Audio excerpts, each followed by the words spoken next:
It was a start, nothing more, and in a game as richly and maddeningly epic as Test cricket, a start was all it could ever be. But as Alastair Cook and Joe Root ticked down the overs in the evening sunlight that seemed to soak Leeds like a luxuriant bath, you could sense just a few of England's troubles melting away. This game is there to be won, the series is there to be shared, and in order to share it, England will have to reproduce the same assured patience they showed on day one. Their seamers stepped up, uprooting Pakistan for a thin-looking 174 on a fine surface under cloudy skies. Away, it was their display with the bat in the evening that offered greater encouragement, calmly and maturely consolidating their advantage, at just the moment Pakistan were looking to strike at it. Cook's dismissal for 46 with 8 minutes remaining was deeply annoying, and forced Dom Bess into an awkward little cameo before stumps.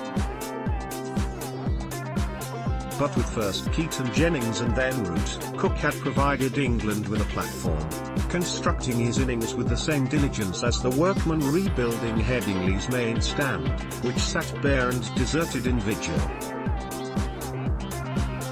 In all facets, in fact, England were vastly improved from their runaway bathtub of a performance at Lord's.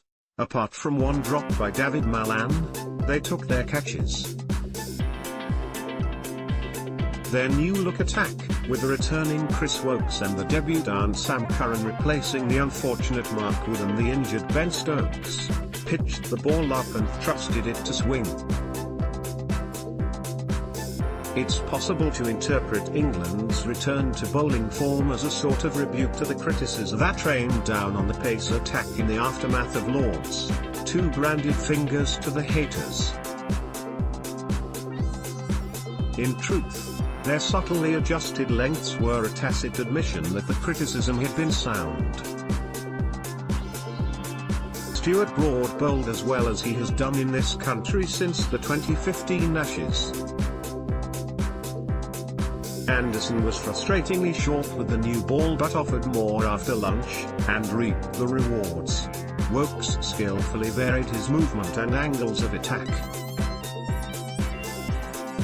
Together they shared 9 of the Pakistani wickets. Curran, the 19-year-old left-armer from Surrey, took the other, opening his Test account when Shardab Khan heaved an ugly pull to deep mid-wicket. After a mixed couple of spells in which he had obtained lavish swing but not much control, it was hardly a classical seamer's dismissal. The teenager's leap of pure delight strongly suggested he couldn't care less. Australia will be galvanised by ball tampering scandal, says Morgan. Such was the movement, in fact, that serious questions should be asked of Sarfraz Khan's decision to bat first on winning the toss, despite the morning cloud cover. Look up, not down, goes the old motto at Headingley, and with the pitch often at its best for batting on days 2 and 3, and England's batting so short on confidence, it was a curious call by Sarfraz. One, indeed, he may well have been regretting just 3 hours later, when Anderson splattered his stumps to leave Pakistan 78-5. By that stage, the pattern of the day had been well set. Pakistan had laboured for 20 minutes for their first run, by which time Broad had tempted Mahmapar into a loose drive, Root taking the catch at third slip. After Azhar Ali was trapped on the crease, Woakes deceived Haris Sohail into offering a fairly limp-wristed push outside off stump. Azad Shafiq edged the same bowler to slip, and so Pakistan lunched on 68-4. After Sarfraz was followed back into the hutch by debutants Usman Salahuddin and Fahim Ashraf, Pakistan's lower order decided to have a little fun. Shardab Khan and Hassan Ali cuffed their way to 43 in 5 overs before Woakes, having taken the brunt of the collaring, pounced Hassan off the leading edge. Shardab slashed and heaved his way to a 48 ball 50, but when he was the last man out to Curran, Pakistan had been bowled out inside 2 sessions. After the High of Lords, this was a monumental and dispiriting come down. England celebrate the wicket of Harris Sohail, Getty Images, and so by stumps.